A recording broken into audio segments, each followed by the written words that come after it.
আসসালামু আলাইকুম। First technician YouTube চ্যানেলে সবাইকে স্বাগতম। আমরা যে আগের ভিডিওতে দেখাইছিলাম যে চায়না ইনভার্টার কিভাবে ফিট করবেন, কিভাবে নষ্ট হয়ে গেলে ঠিক করবেন, আমরা আজকে ঠিক করার জন্য প্রস্তুত। এটা অনেক দিক দিয়া একটা মসফেট দেখেন পড়ে গেছে,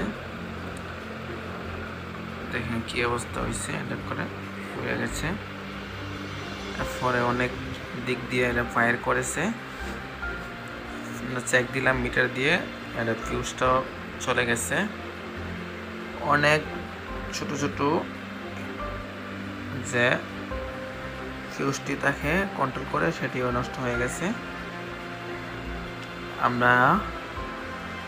আমাদের কাছে পুরাতন কোনো ইনভার্টার এই মুহূর্তে নাই, তার থেকে দেখে ঠিক করব আমরা। সেজন্য অন্য একটা এর থেকে টার্গেট থেকে আমরা ফিউজগুলি আগে এটাতে লাগাবো।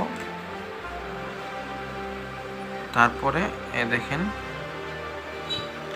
তারপরে আমরা এটা চেক দিব এটা কি অবস্থা আছে। আগে মসফেটটা আমরা পুরাতন একটা মাদারবোর্ড থেকে পাইলাম, দেখি মিলে কি না। লাগানোর পরে আপনারা আমাদের সাথে থাকুন, আমি আপনাদেরকে ভালোভাবে দেখানোর জন্য চেষ্টা করব,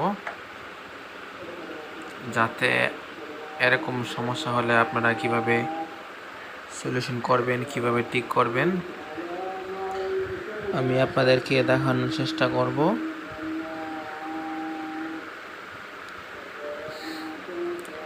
দেখেন অনেক দিক দিয়ে এটা পুড়ে গেছে, তো অনেক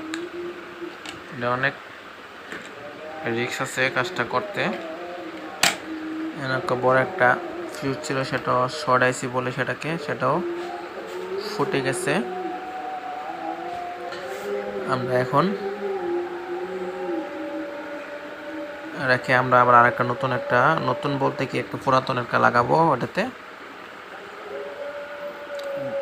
দেখা যাক, আমরা এই ফিউজটাকে পুরাতন মোবাইলে যে শর্ট আইসি আছে এই শর্ট আইসি কি দিয়ে দিব এখানে। যে মসফেটটা গ্যাস নষ্ট হয়েছে, বাস্ট হয়েছে, সেটা তো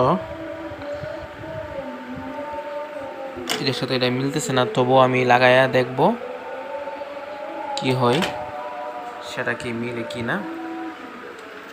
দোয়া করবেন, আশা করি যেমন মিলে যাই, সাকসেসফুল জীবন হতে পারি।